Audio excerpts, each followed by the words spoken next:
దేవుని పరిశుద్ధ నామమునకు సమస్త ఘనత మహిమ ప్రభావములు యుగయుగాలు చెల్లునుగాక. మీ అందరికీ హృదయపూర్వక వందనాలు తెలియచేస్తున్నాను. పరిశుద్ధాత్మ దేవుని సహాయాన్ని కోరుకుందాం.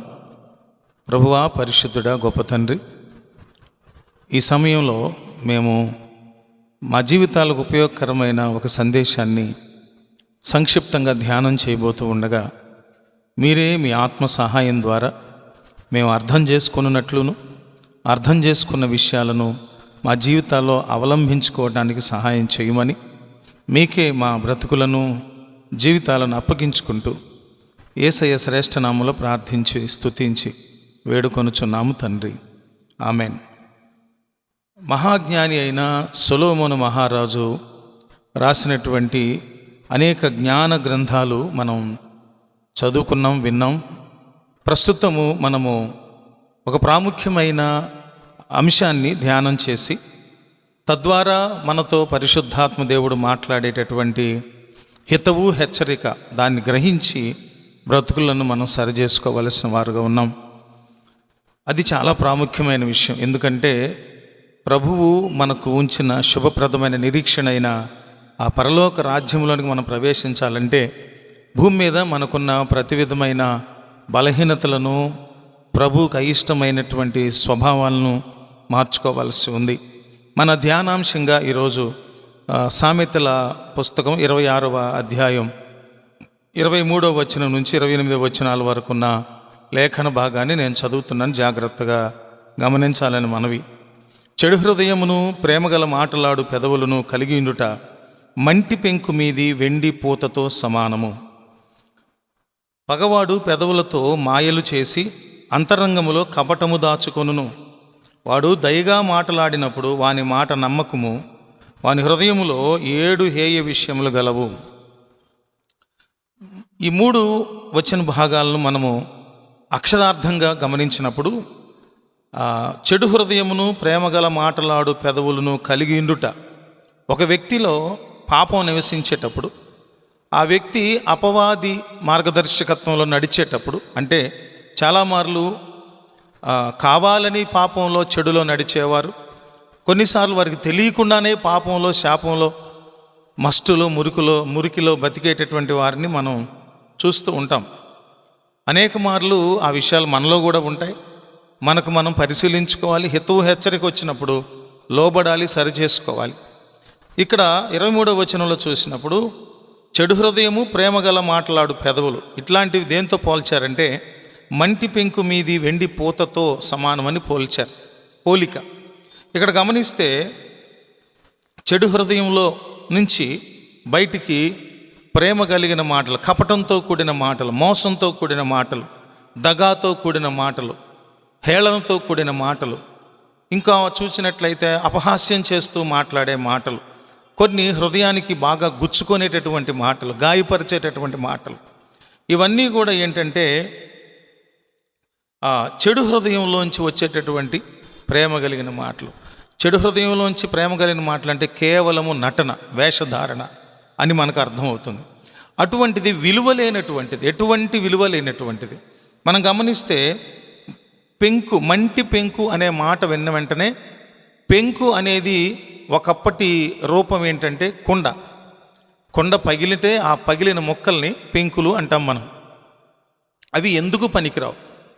కొన్నిసార్లు పల్లెటూరులో నేను బాల్యంలో చూసినప్పుడు కొండ పూర్తిగా పగిలిపోకుండా సగం పగిలి కనుక దాని ఆకృతి ఉంటే, దాని మూతి మందంగా ఉన్నప్పుడు దాన్ని హ్యాండిల్గా పెట్టుకొని పల్లెటూరులో పేదలైన వారు కొన్ని జొన్నలు, మొక్కజొన్నలు ఇటువంటి వాటితో పేలాలుగా వేయించుకున్న విషయాలు అవి నేను చూస్తూ వచ్చా. అది కొంచెం పెద్దగా ఉండే చిన్న పెంకులు అసలు ఎందుకు పనికిరావు, దేనికి ఉపయోగపడవు, వండటానికి పనికిరావు, వార్చడానికి పనికిరావు. కానీ గమనించినప్పుడు ఒక పోలిక చెప్పడం ఆశ్చర్యంగా అనిపించింది. అదేంటంటే మంటి పెంకు మీద వెండిపోత, వెండిని గురించి ఒకసారి మాట్లాడితే ఈ ఆదిమ హీబ్రూ, గ్రీకు, అరామిక్ మూల భాషలో దీని మూల అర్థం చూసినప్పుడు వ్యాఖ్యాతలు చెప్పినటువంటి విషయం ఏంటంటే ఈ వెండి, మంటి పెంకుకు పూయబడిన వెండి నిజమైన వెండి కాదు. మలినంతో కూడినటువంటి ముడి వెండిని కంసాలి శుద్ధి చేసేటప్పుడు దాన్ని కొలిమిలో వేసి దాన్ని కాల్చినప్పుడు దానిలోంచి మలినాలన్నీ పొంగి బయటకు వస్తాయి. ఆ మలినాలు పొంగి బయటకు వచ్చినప్పుడు అదంతా వ్యర్థం కింద తీసి పడేస్తారు.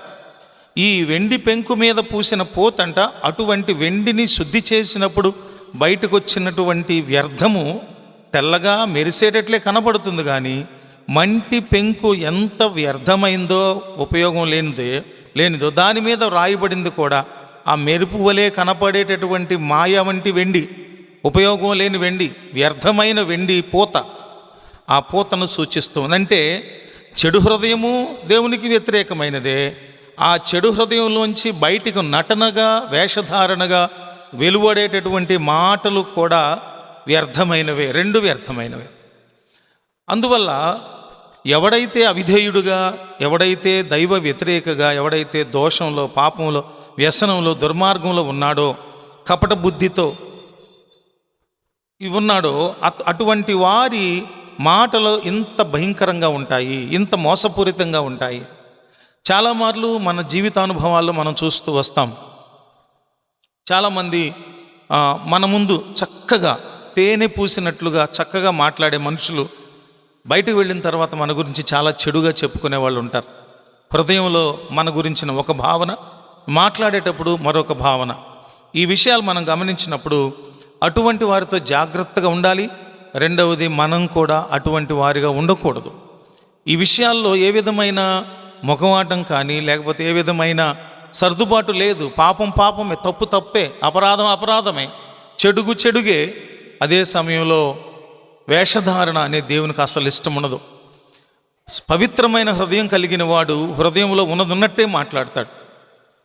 మనసు నుంచి లేదా ఆ ఆలోచనలు చెడుగును కలిగించినప్పుడు, హృదయం నిండా ద్వేషమే ఉన్నప్పుడు మాట్లాడేటప్పుడు పెదవులు కూడా ద్వేషాన్ని వెళ్ళగక్కుతూ ఉంటాయి.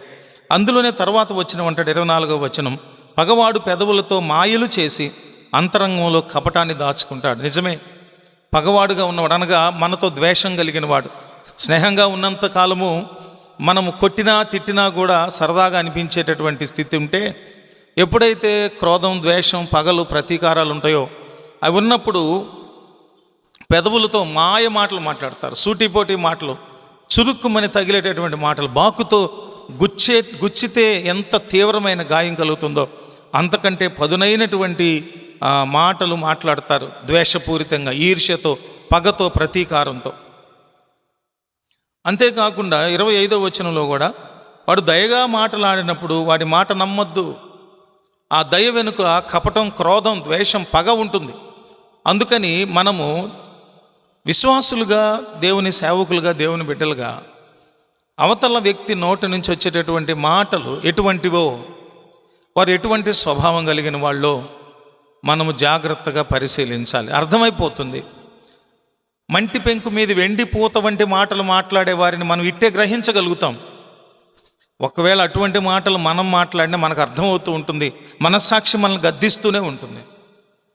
చాలా మార్లు పాపంలోనికి, శాపంలోనికి, అవినీతిలోనికి, దురలవాట్లోనికి దిగజారిపోయేటటువంటి మనుషులు ఎప్పుడు కూడా లోపల మనస్సాక్షి గద్దిస్తూ ఉన్నప్పటికీ కూడా దాన్ని నిద్రపుచ్చి అవే మాటలు, అవే ద్వేషపూరితమైన మాటలు, విషం కక్కే మాటలు, మోసపూరితమైన మాటలు, అబద్ధపు మాటలు, వేషధారణ, నటనతో కూడిన మాటలు మాట్లాడుతూ ఉంటారు. అటువంటి వారిని ఆ విధంగా పోల్చడం జరిగింది. అక్కడ 25వ వచనంలో చివరిలో అన్నాడు ఒక మాట, వాని హృదయంలో నుండి 7 హేయ విషయములు కలవు అని. అంతకుముందే 6వ అధ్యాయంలోనే, సామెతల పుస్తకంలోనే అంతకుముందే 6వ అధ్యాయంలోనే 17 నుంచి 19 వచనాల్లో ఈ హృదయములో 7 హేయ విషయములు కలవు అని చెప్పినటువంటి ఆ విషయాలు మనం ఇక్కడ చూస్తాం. వాటినే ప్రస్తావించారు రచయిత ఈ రాయబడినటువంటి 26వ అధ్యాయంలో. మనం ఆ విషయాలు చదువుదాం ఒకసారి. సామెతల పుస్తకం 6వ అధ్యాయము 17, 18, 19 వచనాలు. అవేవనగా అహంకార దృష్టియు, అంటే గర్వంతో ఉండేటటువంటి, లేకపోతే అతిశయంగా ఉండేటటువంటి, అంటే వృధాతిశయముతో దేవుని కలిగిన దాన్ని బట్టి అతిశయించడం కానీ, పరిశుద్ధతను బట్టి దేవునిలో ఎదగటం కానీ, ఇవి కాకుండా అహంకార దృష్టి అంటే చెడు, గర్వంతో చూసేటటువంటి చూపులు. లేకపోతే రెండవది ఏమన్నాడంటే కళ్ళలాడు నాలుకలు. కళ్ళలు అంటే అబద్ధాలు, అబద్ధాలు ఆడేటటువంటి నాలుక. ఇందాక మనం చదువుకున్నాం, మంటి పెంకు మీది వెండి పూతతో పోల్చబడిన అబద్ధపు వేషధారణ, మోసపు మాటలు.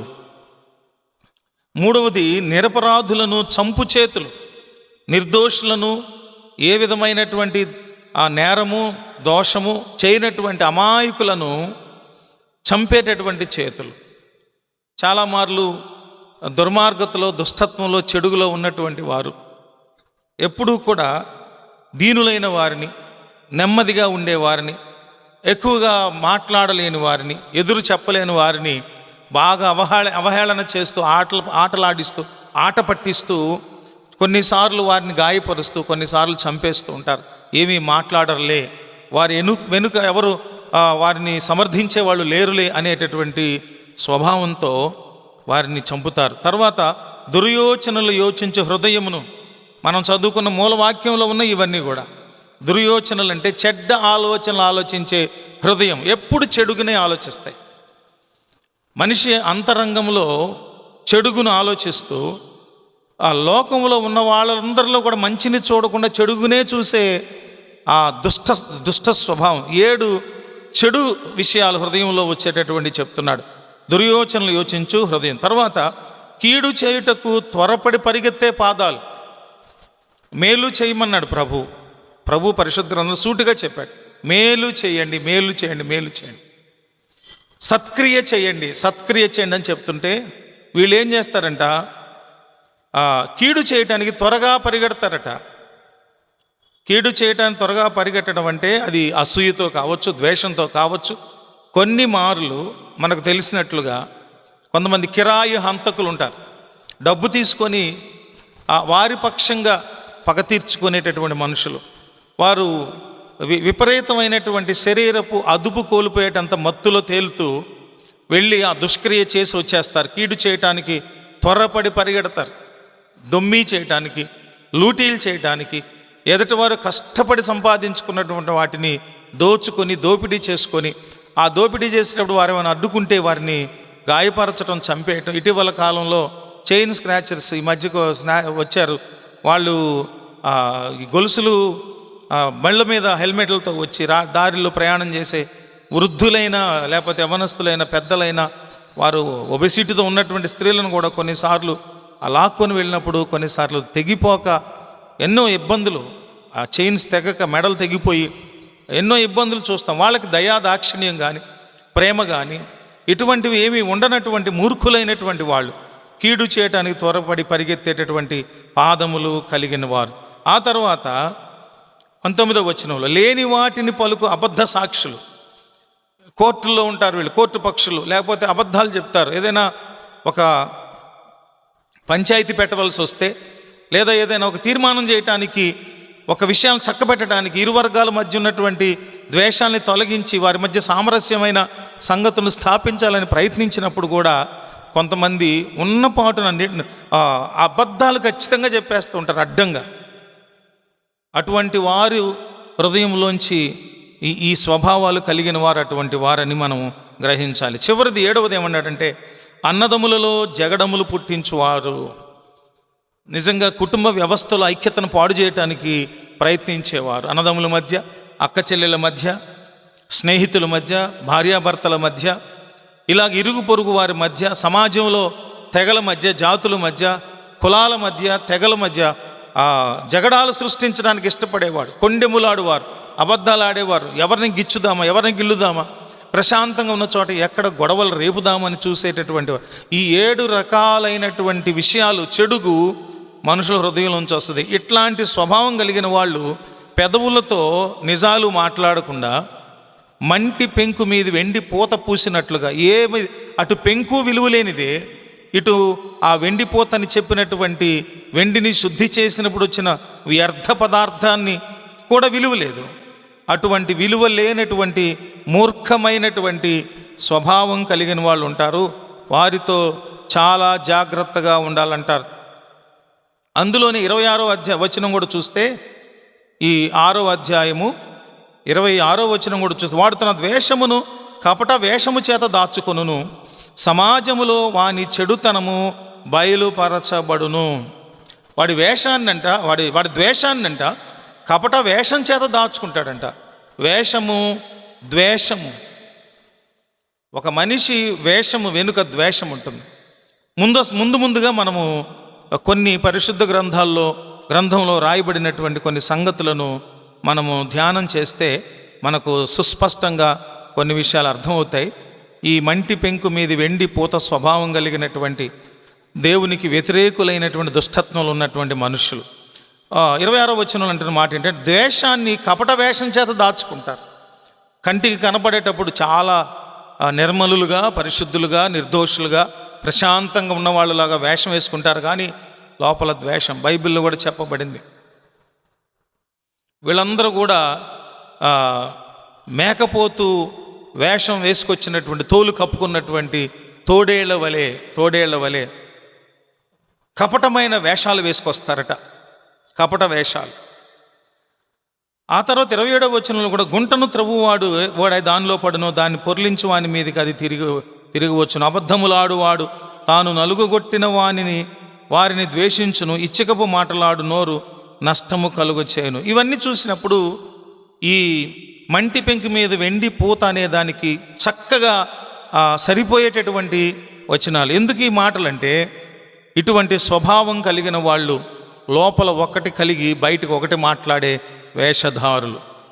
ఆ తర్వాత ఈ పెదవులను కామెంట్లో కొన్ని వచనాల్లో చూసినప్పుడు, న్యూ కింగ్ జేమ్స్ వెర్షన్లో చూసినప్పుడు, ఈ పెదవులను ఏమన్నారంటే ఉద్వేగభరితమైన పెదవులు అన్నారు. ఏవి? మంటి పెంకు మీది వెండిపోత అంటే చెడు హృదయంలోంచి వచ్చేటటువంటి మోసపూరితమైన, అబద్ధంతో కూడిన, వేషధారణతో కూడినటువంటి పెదవులు, మాటలు అనే దానికి ఏమంటాడంటే అవి ఉద్వేగభరితమైనటువంటి పెదవులు.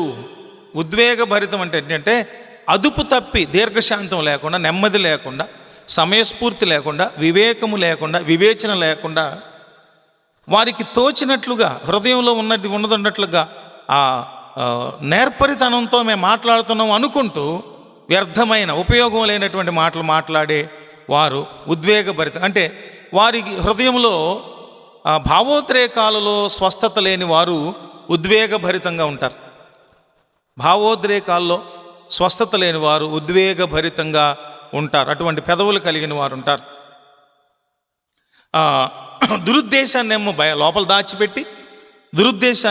దాచిపెట్టి ముఖస్థుతికి మాత్రము చక్కగా మాట్లాడుతూ ఉంటారు. అవి తెలిసిపోతాయి, అవి అర్థమైపోతాయి. అందుకని జాగ్రత్తగా గమనించాలి. మనిషిలోని మనసు, పెదవులు లేదా హృదయము, పెదవులు ఆత్మకు ఎప్పుడు వ్యతిరేకంగానే ప్రవర్తిస్తాయి. అవి రెండు తోడు దొంగలు. ఆత్మకు వ్యతిరేకంగా ప్రవర్తించే తోడు దొంగలు ఈ మనస్సు, పెదవులు. ఎప్పుడైతే ఆత్మ వశంలో గనుక మనస్సు, పెదవు లేదా హృదయము, పెదవులు ఉంటాయో, వారు హృదయంలో ఒకటి పెట్టుకొని బయట ఒకటి మాట్లాడరు. వారు ఎప్పుడూ కూడా నిర్మలంగా, నిష్కాపట్యంతో, లోపల ఆత్మ ప్రేరణతో ఉండబడిన మాటలనే పెదవుల ద్వారా కూడా పలుకుతారు. అలా పలుకుబడిన మాటలు అవి నిర్మాణాత్మకంగా ఉంటాయి, బ్రతుకులను నిర్మించేవిగా ఉంటాయి, అనేకులకు గొప్ప మార్గోపదేశం చేసేవిగా ఉంటాయి. అది మనం గ్రహించాలి. అందుకని మనందరికీ ఎన్నో దశాబ్దాలుగా సుపరిచితమైన లేఖన భాగం ఇర్మియా ప్రవచన పుస్తకంలో 17వ అధ్యాయంలో 9 నుంచి 11 వచనాల్లో మనం చూసినప్పుడు ఘోరమైన హృదయ స్థితి మనం చూస్తాం. అది హృదయం అన్నిటికంటే మోసకరమైనది, అది ఘోరమైన వ్యాధి కలది, దానిని గ్రహింపగలవాడెవడు?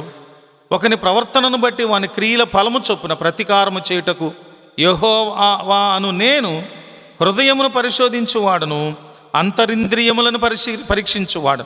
దేవుడు అందరినీ, ఎన్ని కోట్ల మంది ప్రజలు ఉన్నారో ఈ రోజున, అందరి హృదయాలలో ఉన్న స్వభావాలను, తలంపులను ఏకక్షణంలో, లిప్తకాలంలో చూసి గ్రహించగలిగిన మహాజ్ఞాని ఆయన.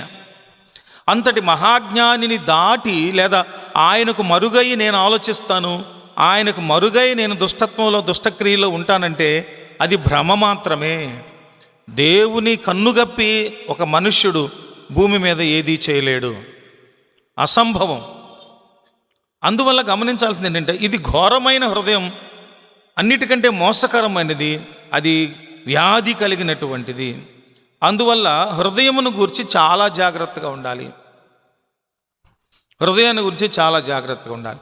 మనిషిని ఆ పతనావస్థలోనికి నడిపిస్తుంది హృదయం. జాగ్రత్తగా చూసుకోవాలి దాన్ని. చాలామంది అంటారు, ఈ మధ్యకాలంలో కొన్ని వ్యాపార ప్రకటనలో చూస్తాం, మనసు మాట వినండి, మనసు మాట వినండి, మనసు మాట వినండి. మనసు మాట విన్నవాడెవడు బాగుపడిన వాడు లేడు. దేవుని ప్రతినిధిగా మనలో ఉంచబడినటువంటి ఆత్మ చెప్పినట్లుగా, లోపల ఉన్నటువంటి ఆత్మ చెప్పిన ఆత్మను కూడా భ్రష్టత్వంలో నడిపించి పూర్తిగా శరీర ప్రాణాత్మల సమ్మిళితమైనటువంటి మనిషి పూర్తిగా దేవునికి విరుద్ధంగా ఆస్తికత్వంలోంచి నాస్తికత్వంలోనికి వెళ్ళిపోతూ ఉన్నారు.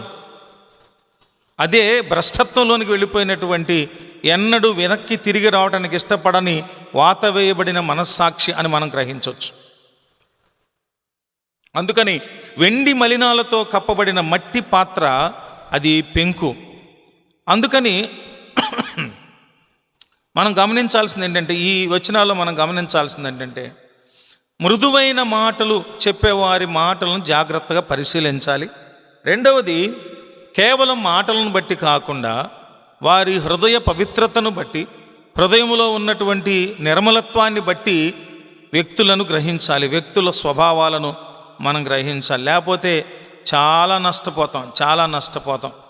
కపటత్వం, ద్రోహం, చెడు స్నేహాలు, అసత్యమైన స్నేహాలు, ఇవన్నీ మనం గమనిస్తే ఈ రోజుల్లో మంటి పెంకు మీద వెండిపోత అనే దానికి ఒక పండితుడు పోల్చిన పోలిక ఏంటంటే, మనం ఎలాగైతే ఇళ్లల్లో పిల్లులను, కుక్కలను, మేకలను, గొర్రెలను, పాడి పశువులను, ఆవులను, వీటన్నిటిని, ఒంటెలను, గొర్రెలను ఎలా పెంచుకుంటామో, కొన్ని దేశాల్లో తెల్లగా ఉండే పంది పిల్లలను కూడా పెంచుకుంటూ ఉంటారు.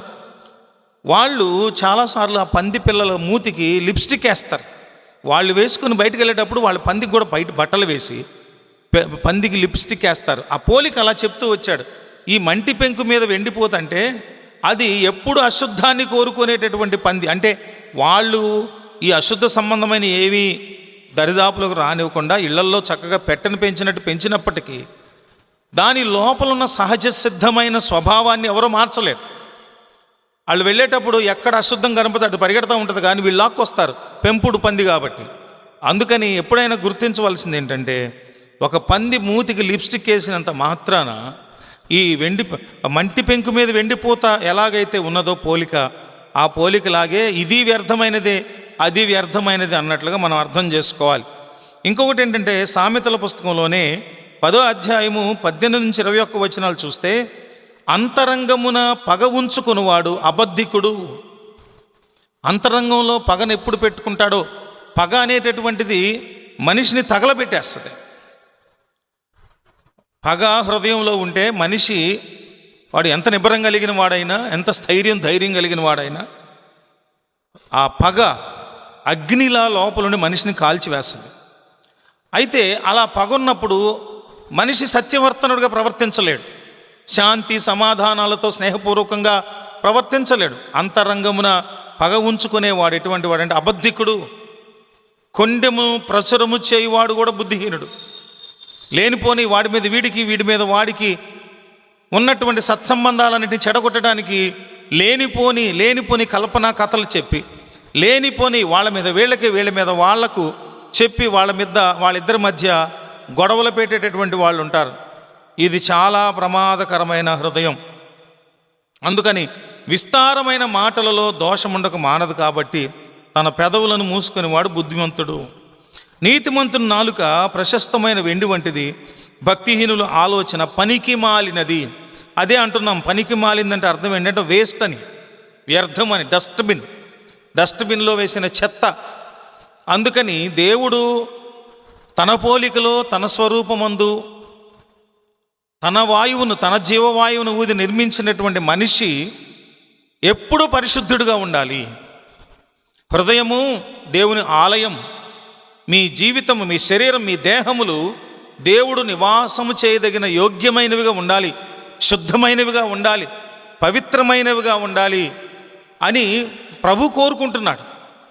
ఈ భూమి మీదకి పసిబిడ్డగా తల్లి గర్భంలో రూపింపబడిన తర్వాత, ఈ భూమి మీదకు ప్రసవం ద్వారా బయటకు వచ్చిన తర్వాత ఎంత నిర్మలమైన బిడ్డగా ఉంటున్నాడో, తిరిగి మరలా ప్రభు దగ్గరికి వచ్చినప్పుడు అంతే నిర్మలంగా దేవునికి ఈ జీవితాలను అప్పగించాలి మనం. అందుకే పాత రోజుల్లో ఓల్డ్ హిట్స్లో పాట ఉంటుంది, హృదయమే నీ ఆలయం క్రీస్తు, నీ నామమే నా గానం, విదితము కాదే ఇలలో ఎవరికి, వివరింపగా నీ పావన రూపం, లేకపోతే పావన నామం, పావన జీవన విధానం. అద్భుతమైన పాటలు. హృదయంలోనే దేవుడు నివాసం చేయటానికి ఇష్టపడే దేవుడు కనుక మన హృదయం, మన జీవితము, మన శరీర ప్రాణాత్మలు శుద్ధిగా దేవునికి లోబడినవిగా ఉండాలని ప్రభు కోరుకుంటున్నాడు. మరి ఆదాము హవ్వల విషయాన్ని చూసినప్పుడు మనం పోల్చుకుంటూ కొన్ని చెప్తానన్నాను కదా. పరిశుద్ధ సత్యవేద గ్రంథంలో ఈ మంటి పెంకు మీద వెండి పూతతో పోల్చబడే జీవితాలు ఏ విధంగానైతే అవి వ్యర్థంగా మారిపోయాయో దేవుడు అర్థవంతంగా రూపిస్తే, వారి స్వయంకృత అపరాధం ద్వారా ఏ విధంగానైతే వారు దేవునికి వ్యతిరేకులుగా, దేవుని ఆజ్ఞలను ఉల్లంఘించిన వారుగా, ఆజ్ఞాతిక్రమం చేసిన వారికి ఎలా మారిపోయారో, విలువ కలిగిన జీవితాలు వెలలేనివిగా ఎలా మార్చబడ్డాయో మనం చూడొచ్చు. ఆదాము హవ్వల జీవితంలో చూసినప్పుడు వారు దేవుని పోలికలో, దేవుని స్వహస్తాలతో ఆదాము నిర్మించబడ్డాడు. ఆదాము ఒంటరిగా ఉండటం మంచిది కాదని ప్రక్కటెముకలోంచి స్త్రీని తయారు చేశారు దేవుడు, అవ్వను తయారు చేశాడు. ఒకరికొకరు సాటి అయిన సహాయంగా ఉంచితే, అపవాది, అబద్ధికుడు, అబద్ధమునకు జనకుడైన దుష్టుడు సాతానుడు వచ్చి వీళ్ళని ప్రలోభపరచి ఇది నిజమా అని వాళ్ళలో సందేహం రేపి ప్రభు ఏది చేయొద్దన్నారో దాన్ని చేయించినప్పుడు ఈ జీవితాలు విలువలేనివిగా మారిపోయినాయి. అప్పుడే చచ్చిపోయారు వాళ్ళు. దేవుడు వారికి అనంతమైన ఆయుష్కాలాన్ని ఇచ్చారు. వాస్తవంగా ఆలోచిస్తే, చక్కగా ఆలోచిస్తే మనుషుని ఆయుష్కాలము, దేవుడు నిర్ణయించిన మనుషుని ఆయుష్కాలము అనంతం. అసలు ఆదాము హవ్వల ఆయుష్కాలం ఎప్పుడైతే వీరు ఆజ్ఞాతిక్రమం చేశారో వారి ఆయుష్కాలం అప్పుడే దిగిపోయింది. ఎవరు 1000 ఏళ్లకు మించి బతకలేదు. 969 సంవత్సరాల మెతుషాల బతికినట్లు మనం చూస్తాం. అందుకని దేవుని దృష్టిలో ఒక దినము 1000 సంవత్సరాలు ఒక దినం అయితే వారు ఇంకా ఒక దినం కూడా బతకలేదు అనే పోలికను మనం చూడగలం. అటువంటి విలువలేని వారుగా మారిపోయారు వాళ్ళు. వాళ్ళ బ్రతుకులు పగిలిపోయినాయి, చింద్రమైపోయినాయి. అయినా ప్రభు వదిలిపెట్టలేదండి. వదిలిపెట్టలేదు ప్రభు. అయినా సరే ఏం చేశారంటే, వారందరూ కూడా ఫలించి అభివృద్ధి చెంది భూమిని నింపేటట్లుగా దేవుడు అనేకమైనటువంటి వారికి వనరులను, అనేకమైన ఆశీర్వాదాలు ఇచ్చారు. చివరికి శాపగ్రస్తునిగా ఉన్నటువంటి ఆదాము కుమారుడైన కయ్యూని మీద కూడా ఎవడు ముట్టకుండునట్లు ముద్ర కూడా వేశారు ప్రభు. అంత కనికర సంపన్నుడు. ఎంతగా వ్యతిరేకించినా, ఎంతగా తృణీకరించినా, ఎంతగా తిరుగుబాటు ధోరణితో దేవుని మీద మనం ప్రవర్తించినా, మన పూర్వీకులైన ఇశ్రాయేలు జనాంగము, దేవుని బిడ్డలైన వారు ఈ రోజు కూడా స్థిరులుగా లేకుండా అస్థిరులుగా ఎంతగానో వారు దేవుని మీద తిరుగుబాటు చేస్తూ అస్థిరులుగా వస్తూ ఉన్నారు. అయితే దేవుడు ఎప్పుడూ కూడా గమనించండి, పగిలిపోయినటువంటి వాటిని, విరిగిపోయిన వాటిని, విలువలేని వాటిని తిరిగి నిర్మించి విలువగా చేయగలిగిన వాడు దేవుడు. మన దేవుడు పనికిరాని పాత్రనని పారవేయకుమా, పొంగి పొరలు పాత్రగా నన్ను నింపుమా. పగిలిపోయినటువంటి పాత్రలను కూడా తిరిగి నిర్మించే దేవుడు. సారి నుండి వేరే ముద్దగా పడిపోయినప్పటికీ తీసుకొని దానిని మంచి రూపము ఇచ్చేటటువంటి మహాదేవుడు ఆయన. గొప్ప సృష్టికర్త, నిర్మాణకుడు. ఆ తర్వాత మనం గమనించినప్పుడు గెహాజీ విషయంలో కూడా చూస్తే, ఎలీషా దగ్గర శిష్యునిగా ఉన్న గెహాజీ కూడా ఎలీషా తిరస్కరించినటువంటి బహుమానాలను వెళ్ళి మా దైవజనుడు కావాలన్నాడని చెప్పి తీసుకొని వచ్చేసాడు. అప్పుడు ఎలీషా అంటాడు, నా ఆత్మ నీతో కూడా వచ్చింది కదా. అబద్ధపు బ్రతుకులు ఉంటున్నది దైవజనుని దగ్గర, శిష్యరికంలో ఉన్నాడు. చివరకు ధనాన్ని ఆశించాడు, దాని కొరకు అబద్ధం ఆడుతున్నాడు. సత్యాన్ని నేర్పాల్సినటువంటి ప్రవక్తన బృందాలు అసత్యాన్ని నేర్పేటటువంటి విషయాలు ఆదాము జీవితంలో చూస్తాం, గెహాజీ జీవితంలో చూస్తాం. రాజుల మొదటి పుస్తకం 14వ అధ్యాయము 1 నుంచి 11 వచనాలు మీరు చదువుకోండి. రాజుల మొదటి పుస్తకం 14వ అధ్యాయం 1 నుంచి 13 వచనాలు చూస్తే, ఇక్కడ మనము యెరోబాము భార్య అనే ఒక వేషధారిని చూస్తాం. యెరోబాము భార్య పరిశుద్ధ గ్రంథంలో కొద్దిమంది భక్తులకు, కొద్దిమంది పాజిటివ్ క్యారెక్టర్స్కి, నెగిటివ్ క్యారెక్టర్స్కి భార్యల పేర్లు రాయలేదు. భార్యలు ఉన్నారు కానీ వారి పేర్లు రాయలేదు. యోబు పుస్తకంలో కూడా చూసినప్పుడు యోబు గారి భార్య పేరు రాయబడలా. అలాగే ఇక్కడ కూడా చూస్తే యెరోబాము భార్య అన్నారు కానీ ఆవిడ పేరు రాయబడలేదు. దేవుడు రాసే మాట్లాడే ప్రతి చోట కూడా ఒక పరమార్థం, ఆంతర్యం ఉంటుంది. అవి మనకు అర్థమైనప్పుడు మన హృదయాలు వికసిస్తాయి, మన జీవితాలు ఎంతగానో దీవించబడతాయి, ఆశ్చర్యానికి గురవుతాయి. పరిశుద్ధ గ్రంథంలో ఆవిడకు ఆ పేరు మెన్షన్ చేయకపోయినా వేరే మసోరిటిక్ గ్రంథాలు కానీ లేకపోతే సెప్ట్వాజింట్ లో కానీ మనం చూసినప్పుడు ఆమె పేరు రాయబడింది. ఆమె అనో, ANO, అనో అని పిలుస్తారు. ఈవిడట ఐగుప్తు దేశపు రాజకుమారుని కుమార్తె, రాకుమారిట. అయితే రాకుమార్తెలుగా ఉన్నటువంటి వాళ్ళు రాజ్యాలను పాలించేటప్పుడు మనం గమనించినప్పుడు యెరోబాము కుమారుడైనటువంటి అబియా సిక్ అయ్యాడు, కాయిలా పడ్డాడు. కాయిలా పట్టం అంటే సిక్ అయినప్పుడు యెరోబాము కుమారుడు అబియా కాయిలా పడినప్పుడు అతను అంటున్న మాట 2వ వచనంలో ఒక మాట అంటాడు. యెరోబాము తన భార్యతో ఇట్లనెను, నీవు లేచి యెరోబాము భార్యవని తెలియకుండా మారు వేషం వేసుకొని షిలోహునకు పొమ్ము. ఈ జనుల మీద నేను రాజునగుదునని నాకు సమాచారము తెలియచెప్పిన ప్రవక్తయగు అహియా అక్కడ ఉన్నాడు. దేవుని ప్రజలను పరిపాలించడం కొరకు దేవుని చేత, ప్రవక్తల చేత నియమింపబడినటువంటి వారిలో కూడా ఈ ద్వేషభావం, ఈ మోసపూరితమైన స్వభావం, అబద్ధాలు మాట్లాడే పెదవులు, కపటంగా ప్రవర్తించేటటువంటి జీవితాలు, ఇవన్నీ మనకు కనపడుతూ ఉంటాయి. అక్కడ ప్రవక్త అయిన అహియా ఉన్నారు. అక్కడ ఆ ప్రవక్త దగ్గరికి వెళ్ళి అబద్ధమాడి నా భార్యవని నువ్వు తెలియకుండా అక్కడికి వెళ్ళి మారు వేషం వేసుకొని బహుమతులు తీసుకొని వెళ్ళి అక్కడ మోసపూరితంగా మన బిడ్డకు స్వస్థత కలిగేటట్లు చూడమని డైరెక్షన్ చేసి చక్కగా పంపించాడు. ఆ వివరాలన్నీ రాస్తారు.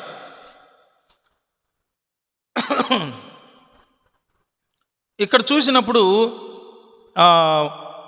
10వ వచనం చూస్తే మనకు ఈ ఇతివృత్తంలో ఉన్నటువంటి ముగింపు కనిపిస్తూ ఉంటుంది. కాబట్టి యెరోబాము సంతతి వారి మీదకి నేను కీడు రప్పించుచు ఇశ్రాయేలు వారిలో అల్పులు కానీ ఘనులు కానీ లేకుండా మగవారినందరినీ యెరోబాము వంశము నుండి నిర్మూలము చేసి పెంట అంతయు పోవునట్లుగా ఒకడు అవతలకు దాన్ని ఊడ్చివేసినట్లు యెరోబాము సంతతిలో శేషించిన వారిని నేను ఊడ్చివేయుదునంటున్నాడు ప్రభు.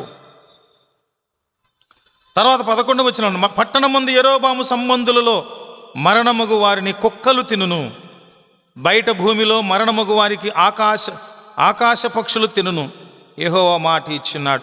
12వ వచనంలో ప్రవక్త చెప్తున్న మాట, కాబట్టి నీవు లేచి నీ ఇంటికి పొమ్ము, నీ పాదములు పట్టణములో ప్రవేశించున్నప్పుడే నీ బిడ్డ చనిపోవును. అతని నిమిత్తం ఇశ్రాయేలు వారందరిని అంగలార్చుచు సమాధిలో అతన్ని పెట్టుదురు. ఇశ్రాయేల్ దేవుడని యెహోవా యెరోబాము సంబంధులలో ఇతని యందు మాత్రమే అనుకూలమైన దాన్ని కనుగొనెను గనుక యెరోబాము సంతతిలో ఇతడు మాత్రమే సమాధికి వచ్చును. ఎంత దారుణమైనటువంటి పనిష్మెంట్ అంటే, ఒకడు చనిపోయినప్పుడు వాని అంతిమయాత్ర, వాని సమాధి కార్యక్రమము యూదా పద్ధతుల ప్రకారం, యూదా మతనిష్ట ప్రకారము అది చక్కగా సమాధి చేయబడి సుగంధ పరిమళ ద్రవ్యాలతో యూదుల యొక్క సిద్ధాంతపరంగా, పద్ధతుల ప్రకారంగా చాలా పవిత్రమైన రీతిలో ఆ అంత్యక్రియలు జరగాలి. గమనిస్తే యెరోబాము సంతతిలో యెరోబాము కుమారుడు మాత్రం తప్ప ఇంకెవ్వరూ కూడా సరిగా సమాధి చేయబడనటువంటి దౌర్భాగ్యమైన పరిస్థితి. ఇవే మంటి పెంకు మీది వెండి పూతతో పోల్చబడిన జీవితాలు. ఈ రోజున కూడా దైవజనులను మోసపరిచేటటువంటి పనులు, దేవుని సన్నిధిలో కష్టం వచ్చినప్పుడు చేసుకున్న తీర్మానాలు, మొక్కుబడులు, వీటిని దాటవేసేసి దేవుడు గ్రహించడులే, దేవునికి అర్థం కాదులే అని చెప్పి దేవుని మోసం చేసేవారు ఉన్నారు. ఈ యెరోబాము భార్య లాంటి వారు, యెరోబాము లాంటి వారు ఇంకా చాలామంది ఉన్నారు. అందుకనే ప్రభువారు ఆయన అనేక చోట రాజ్య సువార్తను ప్రకటిస్తున్న సమయంలో అక్కడున్నటువంటి వేషధారులుగా ఆయన చూసినటువంటి శాస్త్రులు, పరిసయ్యులు, సద్దూకయ్యులు వీరందరినీ చూస్తూ అంటున్న మాటలు లూకాసు వార్తలో 11వ అధ్యాయము 39వ వచనం నుండి 40వ వచనం చూస్తే ఆయన అవివేకులైన పరిసయ్యులు అంటున్నాడు. అవివేకులు అనగా వివేకము లేనటువంటి వారు. 39వ వచనం చూస్తే అందుకు ప్రభు ఇట్ల నేను, పరిసయ్యులైన మీరు గిన్నెయు పళ్ళెమును వెలుపల శుద్ధి చేదురు కానీ మీ అంతరంగము దోపుతోనూ చెడుతనముతోనూ నిండి ఉన్నది. అవివేకులారా, వెలుపలి భాగమును చేసిన వాడు లోపలి భాగమును చేయలేదా? అదే అదే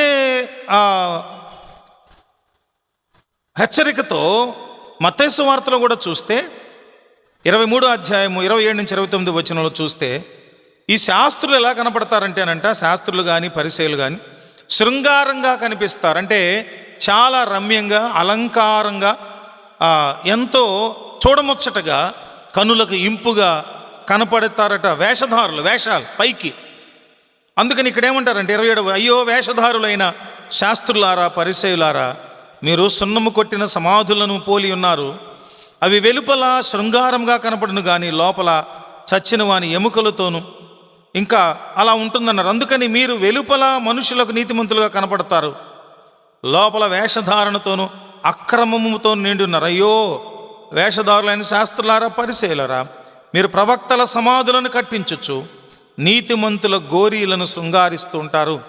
శృంగారం అనే మాట అంటే ఏంటంటే ఈ రోజుల్లో కానీ ఆ రోజుల్లో ఏముంది, ఈ రోజుల్లో కూడా చూస్తే బతికున్నప్పుడు బిడ్డలు తల్లిదండ్రులను శ్రద్ధగా పట్టించుకోలేని వారు కూడా వారు చనిపోయినప్పుడు వారి సమాధులకు చేసేటటువంటి అలంకరణలు చూస్తే వేలు లక్షలు ఖర్చు పెట్టేవారు ఉంటారు.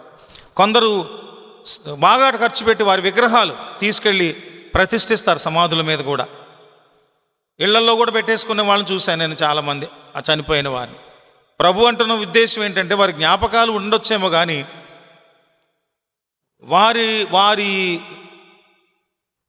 వారి యొక్క సమాధి జరిగిన తర్వాత మంటిగా కలిసిపోయిన తర్వాత ఆత్మ ప్రభు దగ్గరికి వెళ్ళవలసి ఉండగా వారిని వారు మరువబడవలసిందే కానీ వారిని పదే తలుచుకొని మనం సిక్కవ్వకూడదు. వారి జ్ఞాపకం పెట్టుకోవాలి. నీతిమంతులు జ్ఞాపకం పెట్టుకోవడం ఆశీర్వాదమే. కానీ మరీ వాళ్ళ మీద దిగులు పెట్టుకొని చింత పెట్టుకునే అవసరం అయితే లేదు. అలా చేయనక్కర్లేదు. వారు నిత్య విశ్రాంతిలోనికి వెళ్ళిన వారు, మనం కూడా అక్కడ వెళ్ళాలి. కాబట్టి జాగ్రత్తగా మన జీవితాన్ని చూసుకోవాలి. మరొకటి కూడా చూద్దాం. ప్రభువారు వీరందరినీ కూడా ఈ విధంగా శృంగారంగా కనపడేవారుగా, లోపల కుళ్ళు పురుగులు డీకంపోజ్ అయినటువంటి దేహాలు చూస్తాం, మనం కనపడుతూ ఉంటాం. ప్రభు వాటిని గ్రహించి వారిని హెచ్చరిక చేసినట్లుగా చూస్తాం. తర్వాత సమూయేలు 2వ పుస్తకంలో చూసినప్పుడు 2 సమూయేలు పుస్తకం 20వ అధ్యాయము 9-10 వచనాలు చూస్తే యోవాబు ఏం చేశాడంటే దొంగ ముద్దు పెట్టుకొని హత్య చేశాడు. అప్పుడు యోవాబు అమాషతోను సహోదర నీవు క్షేమముగా ఉన్నావా అనుచు అమాషాను ముద్దు పెట్టుకున్నట్లుగా కుడి చేత అతని గడ్డము పట్టుకొని అమాషా యోవాబు చేతిలోనున్న కత్తిని చూడకను తను కాపాడుకొనుకుని ఉండగా యోవాబు అతని కడుపులో దాన్ని గుచ్చిన తోడనే అతని పేగులు నేలను జారి ఆ దెబ్బతో అతడు చనిపోయాను. ఇక్కడ చూస్తే మోసపూరితంగా చంపడానికి వచ్చినాడు, చంపాలని ఆలోచించుకున్నవాడు చంపే ఉద్దేశం కనపరచనివ్వకుండా నటిస్తూ క్షేమ సమాచారం అడుగుతూ, ఇంకోటి ఏంటంటే బాగా సన్నిహితంగా దగ్గరకు వచ్చి ముద్దు పెట్టుకొని అంత చనువుగా దగ్గరకు వచ్చి, అట్లాంటప్పుడు ఎవరు కూడా హాని చేస్తారని అనుకోరు. అవతల వాళ్ళు నమ్మారు. ఆ ముద్దు పెట్టేటటువంటి ఆ మాయ క్రియ చేస్తూ అతన్ని ఎంత దారుణంగా పొడిచాడంటే పొట్టలోని పేగులన్నీ కూడా బయటపడేటంత దారుణంగా పొడిచినట్టు. అంటే అంత పగ, అంత ద్వేషం పెట్టుకున్నాడు లోపల. ఇట్లాంటి వారే మంటి పెంకు మీది వెండి పోత వంటి సొలొమోను మహారాజు పోల్చిన పోలికతో ఉన్న భ్రష్టమైన, దేవునికి అయిష్టమైన బ్రతుకులు. ఇంకా క్రొత్త నిబంధనలోకి వచ్చినప్పుడు యేసుక్రీస్తు ప్రభు వారి శిష్యుల్లో చేరినటువంటి ఒక 12 మందిలో ఒకడైన ఇస్కరియోతు యోధాని గురించి కూడా మనం చూస్తాం. లోకాసువార్త 22వ అధ్యాయము 48 నుంచి 51 వచనాల వరకు మనం చూస్తే, 22వ అధ్యాయము 48వ వచనం. ఆయన ఇంకనూ మాట్లాడుచుండగా, ఇదిగో జనులు గుంపుగా వచ్చిరి. 12 మందిలో యోధా అనబడినవాడు వారికంటే ముందుగా నడిచి యేసును ముద్దు పెట్టుకొనుటకు ఆయన యొద్దకు రాగా, యేసు, యోధా, నీవు ముద్దు పెట్టుకుని మనుష్య కుమారుని అప్పగించుచున్నావా అని వానితో అనగా, ఆయన చుట్టూ ఉన్నవారు జరగబో దానిని చూచి, ప్రభువా, కత్తితో నరుకుదుమా అని ఆయనను అడిగిరి. అంతటా వారిలో ఒకడు ప్రధాన యాజకుని దాసుని కొట్టి వారి కుడి చెవి తెగ నరికెను. ఇక్కడ మనం గమనించినప్పుడు ఆ దినాలలో యూదుల వస్త్రధారణను మనం చూస్తే, ఒక వ్యక్తిని దూరం నుండి కానీ దగ్గర నుండి కానీ ఆ పెంచే గడ్డాలు, మీసాలు, తలపాగాలు, లేకపోతే తలకు కట్లు, ఆ అంగీలు ధరించడం, పై వస్త్రాలు వేసి ఇవన్నీ చూస్తే వెంటనే ఒక మనిషిని గుర్తుపట్టడం చాలా కష్టంగా ఉండేటటువంటిది. అయితే 3.5 సంవత్సరాల పాటు ప్రభుతో కలిసి తిరిగినటువంటి శిష్యులకు యేసయ్యను ఇట్టే గుర్తుపట్టగలిగిన జ్ఞానం ఉంది కాబట్టి, ఆ చనువు ఉంది కాబట్టి, ఆ అలవాటు ఉంది కాబట్టి, అక్కడ అమ్మేసి యేసుక్రీస్తు ప్రభువుని రోమా సైనికులకు తీసుకొచ్చి తానే ముందుకు వెళ్ళి ఆ గెత్సెమనే తోటలో ప్రార్థన చేస్తున్నప్పుడు చట్ట విరుద్ధంగా అర్ధరాత్రి పూట ఏ విధమైన నేరాలు రుజువు చేయబడకుండానే ఆయనను ముద్దు పెట్టి అప్పగించాడు ఇస్కరియోతు యోధా. మొదటి నుండి కూడా ధనాశపరుడు వాడు, కోశాధికారిగా, ట్రెజరర్గా ఉన్నాడు. డబ్బు సంచి అతని చేతిలోనూ ఉండేది. ఎప్పుడు వెనకేసుకున్నాడో ఏం చేసుకున్నాడో తెలియదు, కానీ ధనాశపరుడుగా శిష్యుడుగా ఉన్నప్పుడు ప్రభువారి బోధలు, ప్రభువారి జీవితాన్ని చూసినప్పుడు అతనిలో ఎట్టి పరిస్థితుల్లో కూడా ధనాశ ఉండడానికి వీల్లేదు. కానీ ఇస్కరియోతు యోధాలో ధనాశ చూస్తాం. ధన ఆశ సమస్త కీడులకు మూలము. ధనాపేక్ష సమస్తమైన కీడులకు మూలం. ఈ రోజును కూడా చూస్తే ధనం, డబ్బు. ఏ కోణంలో, ఏ మూల, ఏ వస్తువులు, ఏ జీవితంలో, ఏ పనిలో, ఎక్కడ చూసినా డబ్బు. నిజంగానండి, డబ్బును మనిషి సృష్టించాడు, దేవుడు కాదు సృష్టించింది. దేవుడు సృష్టించిన మనిషి తాను సృష్టించుకున్న డబ్బు వైపు అరులు చాచుకుంటూ వెళ్ళిపోతూ ఉన్నాడు. దాని ఫలితం శూన్యం. రియల్ ఎస్టేట్స్ బిజినెస్లో కానీ, ఇంకా ఈ స్టాక్ మార్కెట్స్ బిజినెస్లు కానీ, ఈ ఇన్సూరెన్స్ బిజినెస్లు కానీ, ఇవన్నీ చూస్తున్నప్పుడు డబ్బుల కొరకు మనుషులను తెల్లారేపాటికి లేకుండా చేసే భయానకమైనటువంటి మనుషులు మనం చూస్తున్నాం. దొంగతనాలు, మోసాలు, హత్యలు, కుట్రలు చేసేవాళ్ళు డబ్బుల కోసం. కొంతమంది అయితే ఈ మధ్యకాలంలో షార్ట్ వీడియోస్ చేస్తున్నారు. ధనం మూలం ఇదం జగత్, డబ్బు లేకుండా ఏమీ లేదు. డబ్బే సమస్తం అని చెప్పేసి ఆ డబ్బుకు దండాలు పెట్టేవాళ్ళు, చంపలేసుకునే వాళ్ళు కూడా ఎక్కువైపోయారు. ఇస్కరియోతు యోధాను చూసినప్పుడు నేను ఎప్పుడూ చెబుతూ ఉంటా సంఘంలో, ఇస్కరియోతు యోధా కూడా ఒకవేళ అప్పగించినప్పటికీ కూడా తాను అనుకున్నాడు యేసయ్యను జస్ట్ మందలించి ఏదైనా దెబ్బలు కొట్టి వదిలేస్తారేమో అనుకున్నాడు. కానీ యూదుల ఆచారం ప్రకారం కొరడా దెబ్బలు కొట్టి వదిలేస్తారనుకున్నారు. కానీ భయంకరమైనటువంటి దేశద్రోహం, రాజద్రోహం, అధికార ద్రోహం చేసినటువంటి బందిపోటు దొంగల వంటి వారికి విధించే సిలువ మరణాన్ని, సిలువ వేయడని ప్రజలు అప్పగించేస్తారని లేనిపోయినటువంటి శిక్షలు విధించి భయంకరమైన నరకయాతన పెడతారని యేసుక్రీస్తు ప్రభు ఊహించలేదు. ఇస్కరియోతు యోధా చూశాడు. నిరపరాధిని నేను అప్పగించానా అని పశ్చాత్తాపడి శిష్యుల దగ్గరికి వచ్చి ఉంటే ఎంత బాగుండేదో, పశ్చాత్తాపడి ప్రభు దగ్గరికి వస్తే ఎంత బాగుండేదో. కానీ తన ప్రాణం తీసుకుని ఉరిపోసుకొని పొట్ట బద్దలైపోయి చనిపోయాడట దారుణంగా. అందుకనే మంటి పెంకు మీది వెండి పూత స్వభావము ఇస్కరియోతు యోధా స్వభావం. ముద్దు పెట్టాడు పెదవులతో, హృదయంలో కపటం ఉంది, హృదయంలో అప్పగించాలని ధనాశ ఉంది. తర్వాత ఏం చేశాడు తెలుసా? ఆ డబ్బులు తీసుకెళ్ళి ఆ మత నాయకుల ముందు విసిరి కొట్టి, నాకు అక్కర్లేదు, నిరపరాధిని అప్పగించానని తెలుసుకున్నాడు. కానీ ప్రభు శిష్యుల దగ్గరకు, పేతురు గారి దగ్గరకు, లేకపోతే యోహాను గారి దగ్గరకు వెళ్ళాల్సిందేమో. దేవుడు, నేను ఇందాకే చెప్పాను, ముందే చెప్పాను, దేవుడు పగిలిపోయిన పెంకులైనా సరే వాటన్నిటిని ఒక చోట కూర్చి మరలా తిరిగి ఒక జీవాన్ని ఇవ్వగలిగిన వాడు ప్రభు. నా జీవితం, మా జీవితం ఎట్లా ఎన్నో వందల వేల లక్షల కోట్ల మంది ప్రజల జీవితాలు ఈ మంటి పెంకు మీద వెండిపోతలాగా పై అలంకరణలతో, మోసపూరితమైన మాటలతో, బతుకుతో ఉన్నటువంటి మనల్ని ప్రభు విలువగలిగిన వారిగా మార్చాడు. అదే అపోస్తల కార్యములు 5వ అధ్యాయము 3 నుంచి 5 వచనం వరకు, చివరిలో 10వ వచనం వరకు చూస్తే, ఆది అపోస్తలులు ఆ మొదటి దినాల్లో సువార్తను ప్రకటించేటప్పుడు ఉన్న వ్యతిరేకతలను బట్టి వీరు చాలా రహస్య స్థలాల్లో సమావేశం అయ్యి ప్రార్థనలు, ఆరాధనలు చేసుకునేవారు. ఇంటింటా రొట్టె విరిచేవాళ్ళు, ప్రతిరోజు సమకూడేవారు. అయితే ఆ దినాలలో సువార్త విస్తరణ కోసం, సేవ విస్తరణ కోసం దైవజనుడైన పేతురు గారు అడిగినప్పుడు సమర్పించుకున్న వారు ఎక్కడ వారు ఆస్తులను అమ్మేసి, బంగారం, వజ్రాలు ఏముంటే అవి సువార్త సేవకు వారు స్వచ్ఛందంగా, ఇష్టపూర్వకంగా, ఏ బలవంతం లేకుండా తీసుకొని వచ్చి శిష్యుల పాదాల ముందు పెట్టేసేవారు. ఆనాటి నమ్మకస్తులైనటువంటి విశ్వాసం. అయితే అక్కడ కూడా ఇప్పుడు దేవునికి ఇవ్వాలి అనేది ఉన్నప్పుడు, నేను ఇవ్వను, నాకు లేదు, నాకు అవసరం అనుకున్నప్పుడు నువ్వు ఇవ్వలేకపోతే ఇవ్వకుండానే ఉండాలి.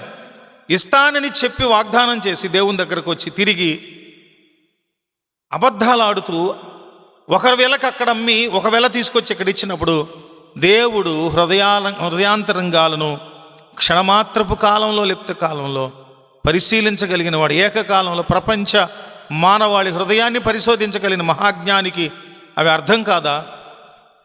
అప్పుడు పేతురు, 3వ వచనం, అప్పుడు పేతురు, అననీయ, నీ భూమి వేలలో కొంత దాచుకొని పరిశుద్ధాత్మను మోసపుచ్చుటకు సాతాను ఎందుకు నీ హృదయమును ప్రేరేపించెను? పేతురు గారికి తెలిసిపోయింది ఈ విషయం. ప్రేరేపించరు, నీకు అర్థమవుతుందా? భూమి వేలలో కొంత దాచుకున్న డబ్బులు వచ్చాయి, ఎంత దాచుకున్నాడో తెలియదు కానీ 100 రూపాయలు వస్తే 50 రూపాయలు దాచుకుని 50 తెచ్చి ఇంతకే అమ్మేనని అబద్ధం ఆడటం. అంటే ఇక్కడ ఏంటంటే అననీయ సప్పీర హృదయాల్లో ఉన్నది ఏంటంటే, ఇంకా లోకం పోలేదు, దేవుని సేవగా చేయాలి, సేవకు సహకరించాలి, లోకము, డబ్బు వీటిని మాత్రం వాటి మీద ఇష్టం పెంచుకొని ఇష్టం వదిలిపెట్టకుండా వారు ఇంకా ధనాశతో, ధనమోసంలో ఉండటానికి ఇష్టపడుతున్నారు అంటానికి ఇక్కడ పెద్ద మూల్యం వెల చెల్లించాల్సి వచ్చింది. ఇక్కడ మూల్యం చెల్లించాల్సి వచ్చింది. అది నీ వద్ద ఉన్నప్పుడు నీదే కదా, అదే అంటున్నారు. ఎవరు తీసుకొచ్చేవమన్నారా నిన్ను? ఎందుకు ఆవేశపడి ఇంత ఇస్తానని చెప్పావు నువ్వు? అది అమ్మిన పిమ్మట అది నీ వశమై ఉండలేదా? ఎందుకు ఈ సంగతి నీ హృదయంలో ఉద్దేశించుకున్నావు? నీవు మనుషునితో కాదు, దేవునితోనే అబద్ధం ఆడావు. ఓపెన్గా చెప్తున్నారు పేతురు భక్తుడు, నువ్వు దేవునితో అబద్ధం ఆడుతున్నావు, మనుషులతో కాదు. దేవుని మాట అగ్ని వంటిది. దేవుని చర్యలు ఎప్పుడు కూడా అవి చక్కగా, సమయానుకూలంగా, చక్కగా అవునంటే అవును, కాదంటే కాదుగా ఉంటాయి. 5వ వచనం, అననీయ ఈ మాటలు వినుచునే పడి ప్రాణము విడువగా వినిన వారి అందరికీ మిగులు భయం కలిగితే అతని పాదముల యొద్ద పడి చనిపోయాడు. పడుచువారు అతను బయట తీసుకుపోయారు. ఆ తర్వాత ఆవిడ కూడా వచ్చింది. ఆవిడ కూడా అంతగా అమ్మామంది. ఆవిడ కూడా అక్కడికక్కడ చచ్చిపోతే ఈడ్చుకుపోయారు. అందుకనే ఎప్పుడూ కూడా దేవుని దగ్గర, పరిశుద్ధుల దగ్గర, సంఘములో, సమాజంలో చక్కని ప్రేమానుబంధాలతో దైవికంగా బతికే కుటుంబాల్లో ఈ వేషధారణ హృదయంలో ఒకటి పెట్టుకొని పెదవులతో మరొకటి మాట్లాడటం ఉండకూడదని ప్రభు హెచ్చరిస్తున్నారు. లోకములో ఈ రోజున ఎంత ఫిల్టర్ చేసినా, ఎంత బేరీజు వేసినా 100కి 80% మంది ఇటువంటి స్వభావం కలిగిన వాళ్ళుగా మంటి పెంకు మీది వెండి పూత కలిగినటువంటి స్వభావం కలిగిన వ్యక్తులుగానే కనబడుతున్నారు. జాగ్రత్త. మనం ఉన్నామేమో పరీక్షించుకోవాలి, మన బిడ్డలు ఉన్నారేమో పరీక్షించుకోవాలి. దేవుని ఎదుట యథార్థవంతులుగా ఉండటానికి మనం ఎప్పుడు ఎప్పుడు ఎప్పుడు కృషి చేస్తూనే ఉండాలి. మరొకటి కూడా చూద్దాం. ప్రకటన పుస్తకంలో, ప్రత్యక్షత పుస్తకం ప్రకటన పుస్తకంలో 3వ అధ్యాయము 1వ వచనంలో చూస్తే సార్దిస్ సంఘ స్థితిని గురించి చెప్తున్నాడు. సార్దిస్ సంఘ స్థితిని గురించి 7 సంఘాలను గురించి చెప్తూ, సార్దిస్ సంఘం గురించి చెప్తూ 1వ వచనం, సార్దిస్లో ఉన్న సంఘపు దూతకు ఇలాగు రాయుము, 7 నక్షత్రములను దేవుని 7 ఆత్మలను గలవాడు చెప్పు సంగతులేమనగా, నీ క్రియలను నేను ఎరుగుదును. ఏమనగా, జీవించుచున్నావన్న పేరు మాత్రం ఉన్నది కానీ నీవు మృతుడవే. జీవించే పేరుంది, మృతుడవే అంటే వీళ్ళు తెలుగు భాషలో నడపెనుగులు అంటారు వీళ్ళని. అంటే నడిచేసేవాళ్ళు. అంటే వీళ్ళల్లో జీవం ఉంటుంది కానీ ఆ జీవము అది శాపార్థమైన నరకతుల్యమైన జీవంగా, అనగా దేవునిని వ్యతిరేకించే ఇదిగా, దేవునికి అసలు సహవాసానికి దూరమైపోయినటువంటిదిగా మనం చూస్తాం.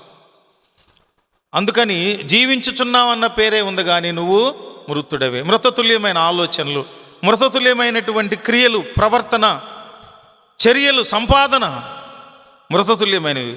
అంటే బ్రతుకుపై తృప్తి లేని బ్రతుకులు, కుటుంబంలో ఆ వ్యక్తుల ద్వారా సంతోషం లేదు. అందుకని మనం కూడా ఎలా ఉండాలంటే, జీవించుచున్నామన్న పేరుంది, జీవము కలిగిన వారుగా, దేవుని జీవము కలిగిన వారుగానే ఉండాలి కానీ మృతులుగా ఉండకూడదు. మృతులకు ఈ లోకంలో తావులేదు. మృతులకు ఈ లోకంలో తావులేదు. మనిషి ఎంత విలువైన వాడో, ప్రపంచాన్ని ఏలగలిగిన వాడే మనిషి. అందరికంటే మహోత్కృష్టమైన జీవి. ఈ సృష్టిని ఏలికలుగా ఉండటానికి చేయబడినటువంటి సృష్టి, దేవుని పోలికలో సృష్టించబడిన మనిషి అన్నిటికంటే విలువైన వాడు. పక్షుల కంటే, జంతువుల కంటే, జలచరాల కంటే, వజ్ర వైడూర్యాల కంటే, బంగారం కంటే, వెండి కంటే, ప్లాటినం అన్నిటికంటే విలువైన వాడు మనిషి. ఎందుకనంటే మనిషి ధరించకపోతే, మనిషి వాడకపోతే ఏ వజ్ర వైడూర్యాలకి ఏ వేటికి విలువ లేదు. అదే సమయంలో అవి పారవేయబడతాయి, ఉపయోగం లేదు. అందుకనే ఇక్కడ అంటున్న మాట ఏంటంటే, మనిషి అందరికంటే విలువైన వాడు అయి ఉన్నప్పటికీ చనిపోతే ఒక పూటలో, 2వ పూటలో ఇంట్లో నుంచి బయటికి పంపించేయాల్సిందే, శ్మశానానికి పంపాల్సిందే. ఇంట్లో ఉంచుకోవడానికి లేదు, ఎంత విలువైన వాడైనా. అందుకని జీవించే జీవితం గొప్ప విలువైనదిగా జీవించాలని ప్రభు కోరుకుంటున్నాడు. ఎటువంటి మోసపూరితమైన అబద్ధాలతో కూడిన జీవితం కాదు. అందుకనే ప్రభు వారు అంటున్నారు మరొక మాట. మార్కు సువార్త 7వ అధ్యాయము 6 నుంచి 8 వచనాల వరకు మనం చూస్తే, మార్కు సువార్త 7వ అధ్యాయము 6 నుంచి 8 వచనాలు. వీళ్ళందరూ కూడా ఎటువంటి వారేనంట, పెదవులతోనే ఘనపరుస్తారు కానీ వారి హృదయంలో ప్రభువును ఆరాధించేటటువంటి స్వభావం లేని మనుషులు. 6వ వచనం చదువుతున్నాను. అందుకు ఆయన వారితో ఇలాగ చెప్పెను, ఈ ప్రజలు పెదవులతో నన్ను ఘనపరచుదురు కానీ వారి హృదయము నాకు దూరముగా ఉన్నది. పెదవులతో ఘనపరుస్తారు కానీ హృదయం దూరంగా ఉంది. అంటే వీరి పెదవులకు హృదయానికి మధ్య అనుసంధానము లేదు, ఆత్మ సంబంధమైన అనుసంధానం లేదు. ప్రభువులో ఉన్నటువంటి వారు, దేవుని బిడ్డలకు హృదయము, పెదవులు, మాటలు ఒకటే ఉంటాయి. అందుకని ఇక్కడ గమనిస్తే వీరు వేషధారులు, అబద్ధికులు, నటులు. కాబట్టి వాళ్ళంట 7వ వచనం, మానవులు కల్పించిన పద్ధతులు దేవోపదేశములని బోధించుచు నన్ను వ్యర్థముగా ఆరాధించుదురు అని వ్రాయబడినట్లు వేషధారులైన మిమ్మల్ని గూర్చి యెషయా ప్రవచించినది యెషయా భక్తుడు రాశారట.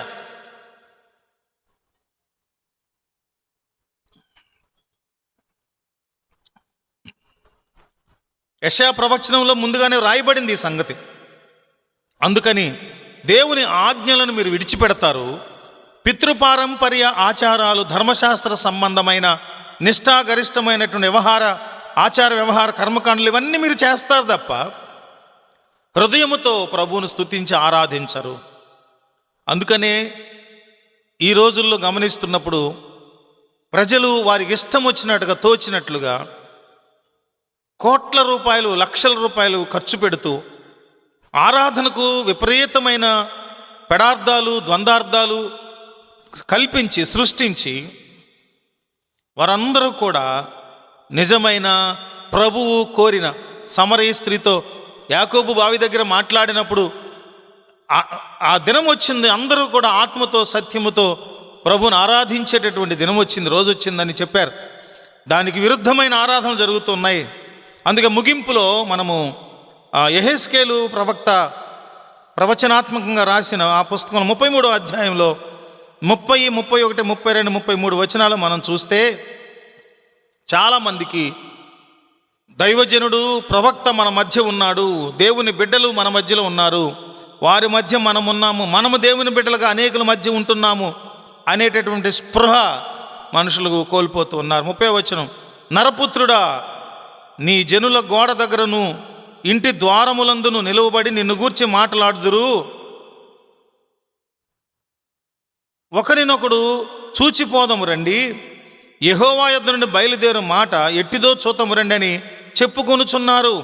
నా జనులు రాదగిన విధముగా వారు నీ యొద్దకు వచ్చి నా జనులైనట్లుగా నీ ఎదుట కూర్చుండి నీ మాటలు విందురు గాని వాటిని అనుసరించి ప్రవర్తించరు. వారి నోటితో ఎంతో ప్రేమ కనపరచుదురు గాని వారి హృదయము లాభమును అపేక్షించుచున్నది. అందుకని ఇంకొక మాట కూడా అంటున్నారు, నీవు వారికి వాద్యము బాగుగా వాయించుచు మంచి మంచి స్వరము కలిగిన గాయకుడుగా ఉన్నావు, వారు నీ మాటలు విందురు గాని వాటిని అనుసరించి నడుచుకొనరు. 33వ వచనంలో, అయినను ఆ మాట నెరవేరును, అది నెరవేరగా ప్రవక్త యొకడు తమ మధ్య ఉండెనని వారు తెలుసుకుంటారు.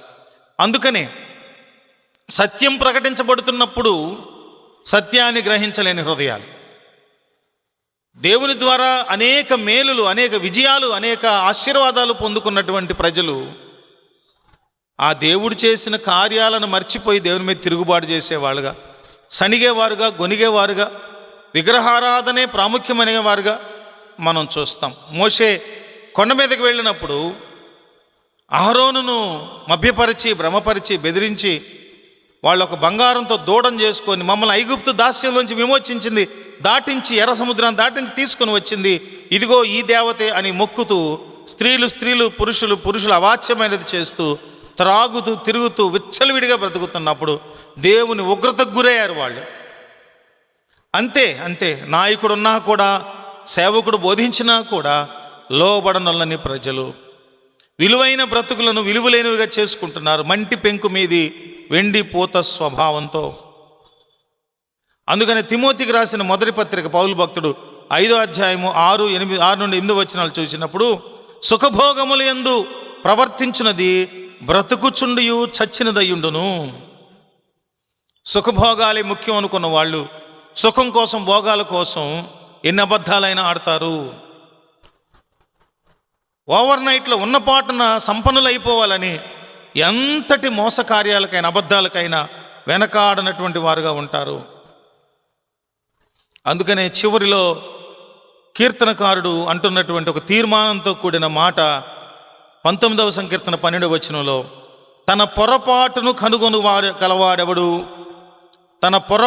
కనుగొనగలవాడెవడు, నేను రహస్యముగా చేసిన తప్పులు క్షమించి నన్ను నిర్దోషినిగా తీర్చుము. ప్రార్థన చేస్తున్నాడు.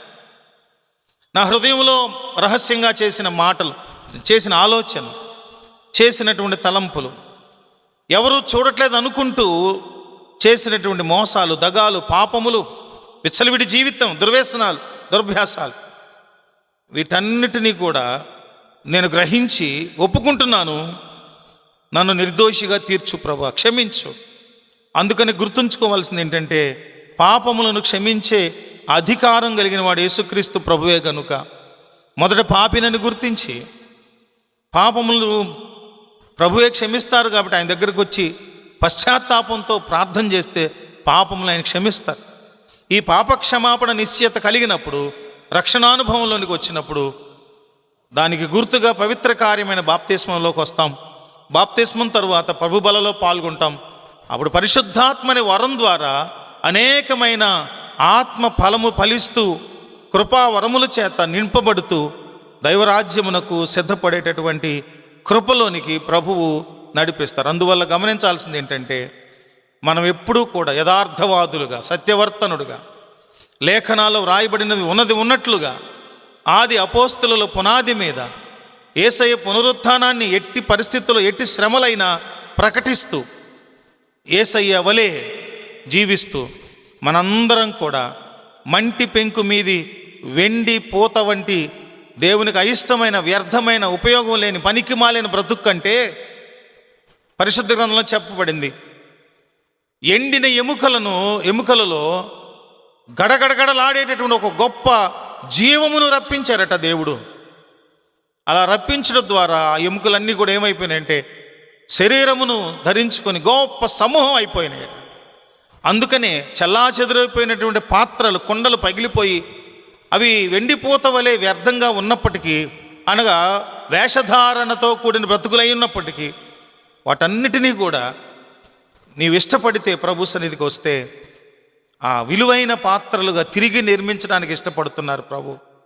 మన మోసపూరిత జీవితాన్ని మనం గుర్తించుకోవాలి, మన లోపలికి చూసుకోవాలి, పరీక్షించుకొని మనము వేషధార పూరితమైన శాస్త్రులు, పరిసయ్యులు, సద్దూకలుకున్న ఆ విధమైన జీవితం కాకుండా యేసయ్య చేత మనము మెప్పు పొందేటటువంటి చక్కని, పవిత్రమైన, యథార్థమైన, సత్యవంతమైన జీవితాన్ని కలిగి ఉండినట్లుగా పరిశుద్ధాత్మ దేవుడు మనల్ని సిద్ధపరచుదురుగాక.